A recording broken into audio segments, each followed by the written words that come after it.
به نام خدا. سلام، امیدوارم که حالتون خوب باشه. مهرداد میرابی هستم با دوره OSCP یا در واقع دوره PWK Penetration Testing with Kali و مدرک OSCP در خدمت شما هستم.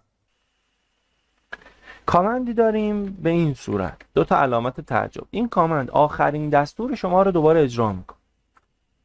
دستور آخر من چی بوده؟ کلیر بوده. مثلا دستور آخر رو میزنم نتستر، دو تا علامت تعجب، دستور آخر اجرا میشه. این اگه جای دیدین تعجب نکن. یه سری دستور داریم برای مقایسه کردن فایل ها. اینم چیز خوب کاربردیه. فرضاً من دو تا فایل دارم، مثلا فایل a.txt و b.txt. فایل a.txt محتواش اینه، فایل b.txt محتواش این. اینا توی یه سری خطوط مشابه، توی یه سری خطوط متفاوت و توی یه سری خطوط اصلا یکیش داره یکیش نداره. یعنی در واقع دارم میگم مقایسه خط به خط ها. مثلا خط اول این با این یکیه، خط دومش هم یکیه، خط سومش متفاوته، خط چهارمش متفاوته، خط پنجمش متفاوته، خط ششمش ممکنه این داشته باشه این نداشته باشه. خب من میخوام این دو تا فایل رو با هم مقایسه کنم. حالا یه فایل کوچیکه ولی فایل های بزرگتر خب سخته. برای مقایسه دستور کام رو دارم، a.txt b.txt، دو تا فایل هم بهش میدم. میگه این دو تا مشترکه. توی a.txt شما اینو داری، میگه این دوتا مشترکه، اینا متفاوته. مثلا 193.1.7 فرق کرده توی مثلا خط 2 خط 3، 1.5 فرق کرده و 1.20 فرق کرده و این جدیده اون جدیده. اینو بهت نشون میده. اینا سویچ هم دارن ها، ولی خب من حالا فعلا کاری به سویچاش ندارم. این با این فرمت و شکل شما نشون میده. یه دستور دیگه داریم دیف. این معروف تره. دیف با سویچ داش سی کار میکنه. دوتا فایل رو بهش میدی، میگه a.txt b.txt این آمارشون خطوط 1 و 5 نمیدونم a.txt رو اول مینویسه، b.txt رو دوم مینویسه، بعد خطوطی که جدیده با مثبت نشون میده، خطوطی که تفاوت کرده علامت تعجب، اونایی هم که شبیه کاری بهش نداره. این هم اینجوری به شما نشون. اما از لحاظ گرافیکی یه ابزار داریم گرافیکی به شما نشون میده. ما یه نانوی داشتیم باهاش ادیتور ما تو لینوکس. ادیتورهای دیگه هم داشتیم که حالا ما دیگه با اونا کار نکردیم، مثل وی آی، مثل ویم. خود ویم یه ویم دیف داره. ویم دیف دو تا فایل میگیره به صورت گرافیکی، حالا چند تا فایل هم میگیره ها، ولی ما اینجا دو تا داریم. صورت گرافیکی به شما نشون میده. میگه دو تا لاین اول اوکیه، لاین سوم هایلایت کرده، میگه تیکه آخرش با تیکه آخرین فرق میکنه. یعنی یه مقدارش اوکیه، بقیهش متفاوت. لاین بعدی میگه این لاین بعدی اصلا توی وجود نداره، اینجا پررنگه اینجا کم رنگ. اونایی که وجود داره وجود نداره اینجوری نشون میده، جاش خالی میشه. لاین بعدی دوباره شبیه، لاین بعدی تو این وجود داره تو این وجود نداره. این هم به صورت گرافیکی به شما نشون میده برای کامپیر و مقایسه کردن دو تا فایل. یادم هم نیست توی ویم چجوری از برنامه میومد بیرون. رفتم رو مود ادیت.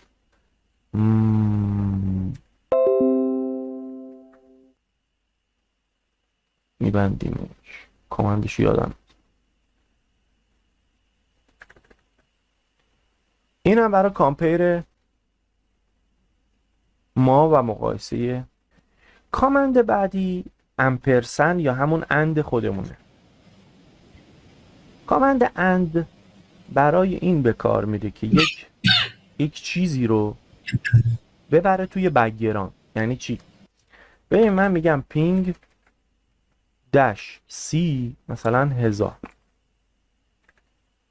میگم 1000 بار مثلا بیا 127.0.0.1 رو پینگ بگی. خب چه اتفاقی میفته؟ ترمینال من اشغال میشه. شما اینجا دیگه میتونی کامند بزنی؟ خیلی. باید بیا چیکار کنی؟ باید بیا قطع. یکی از راههایی که من دارم چیه؟ اینه که این دستور رو توی بک‌گراند اجرا کنم و ترمینال رو اشغال نکنم. این حالتی که توی ترمینال اجرا میشه بهش میگن فورگراند و اون حالتی که اجرا میشود دستور داره کار میکنه اما اشغال نمیکنه اینجا رو بهش میگن بک‌گراند. خب من دستور قبل رو میزنم، میگم اینو خروجیشو دائما بریز کجا؟ توی یه tmp.txt. اینو اجرا کن. خب ببینید چه اتفاق افتاد. ترمینال اینجا اشغال شد، خروجی نداره چون دارم خروجی ها رو چاپ میکنم تو tmp.txt. از کجا بفهمم داره این کارو میکنه؟ یه تب دیگه باز میکنم، یه دستوری داریم به اسم تیل، 10 خط آخر رو به شما نشون میده. اگه با داش اف استفاده کنی به صورت لایو نشون میده. میگم این tmp.txt 10 خط آخرش رو لایو بهم نشون بده ببینم چه وضعیتی داره. ببین 10 خط آخرش مدام داره تغییر میکنه، یعنی داره اون اتفاق میفته. پینگ میگیره میریزه تو این، پینگ میگیره میریزه. اوکی، میام اینو چیکارش کنم؟ کنسلش میکنم. اگه برم دوباره اونجا اونو بزنم دیگه لایوی در کار نیست چون تموم شد، کنسل شد. خب میتونم به جای این که این کار کنم یه امپرسن آخر این بذارم، این اتفاق میفته اما میره تو بک‌گراند. میگه با آیدی 1 توی بک‌گرانده، ترمینال منم آزاده، دستورای دیگر رو میتونم بزنم. اینم ثابت میکنه که داره اتفاق میفته اون مسئله. ببین مدام داره تغییر میکنه تیلش. خب توی بک‌گراند. حالا میخوام بیارمش توی فورگراند. اولا یه دستوری داریم به اسم جابز. دستور جابز جابهای ما رو بهمون نشون میده. میگه شما یه دونه جاب داری پینگ داش سی فلان فلان با آیدی 1. میگم خب اینو میخوام بیارمش تو فورگراند. فورگراند درصد اون آیدیش برش میگردونه توی فورگراند و دوباره ترمینال اشغال میشه و هنوز که هنوزه این داره چیکار میکنه؟ کار میکنه. پس شما میتونی جاباتو ایجاد کنی، دستوراتو بری تو بک‌گراند، بعد نیاز داشتی بیا جاباتو چک کنی، هر کدوم خاصی بیاد تو فورگراند بررسی کنی، کم و زیاد کنی و یا کنسلش.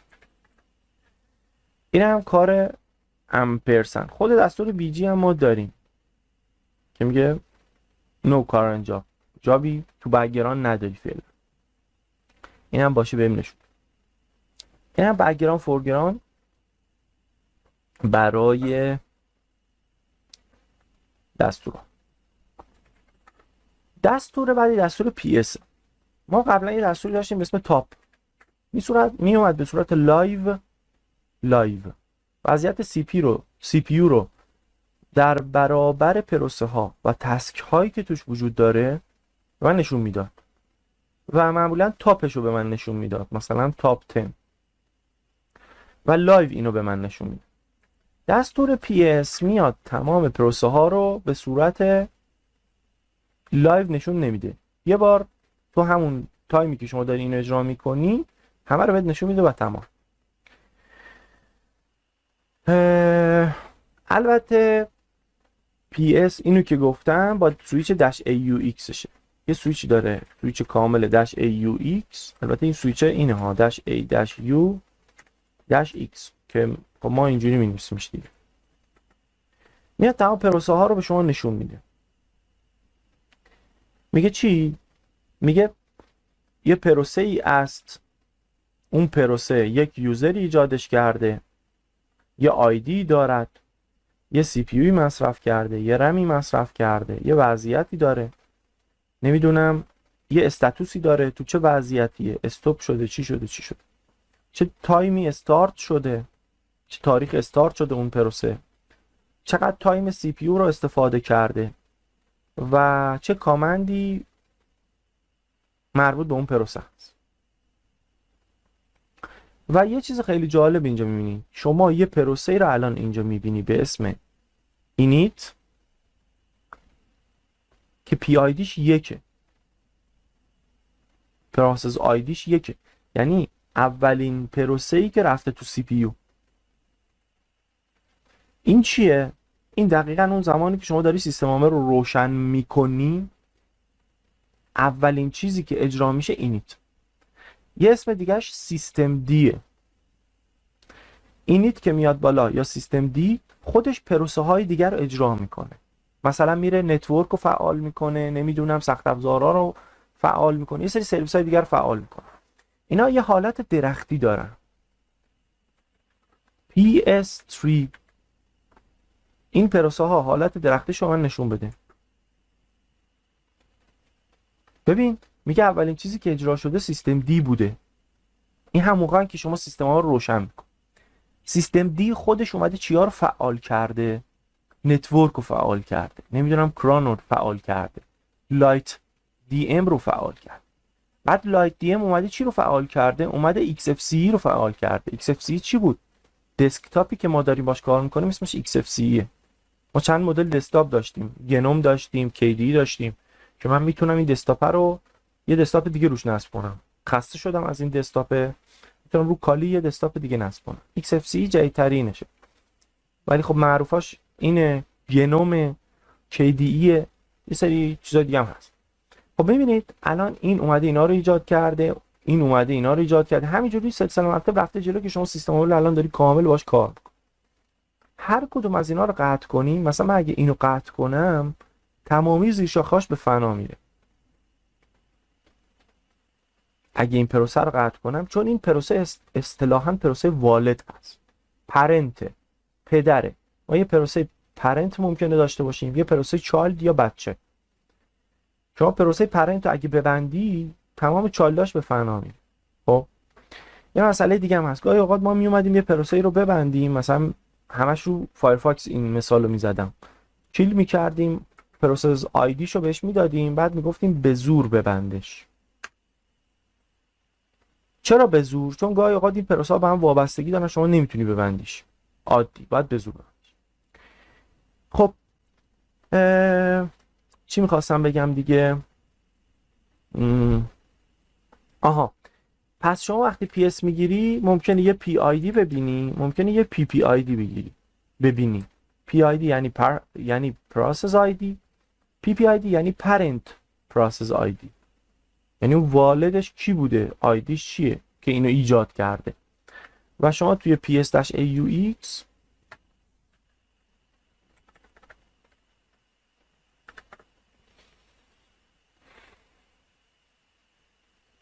خیلی جالب میای میبینی اولین، دومین، سومین پروسه هایی که ایجاد شدن به ترتیب چی بوده. یعنی قشنگ میفهمی سیستم عاملت میخواد راه بیفته به ترتیب داره چه اتفاقی میفته، چی فعال شده، بعدش چی فعال شده. و این حالا شما میتونی بری دنبال این که ببینی میتونی این پروسه رو از بین ببری. اگه بتونی این پروسه رو از بین ببری، این پروسه جد همه پروسه هاست دیگه، چی میشه؟ کل سیستم عامل قطع میشه، از کار میره.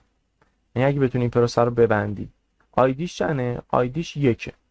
یه تست کنیم، کیل یک با فورس یا با زور. میگه نمیتونی، با سودو میزنم یا برم توی سودو سو ps-aux.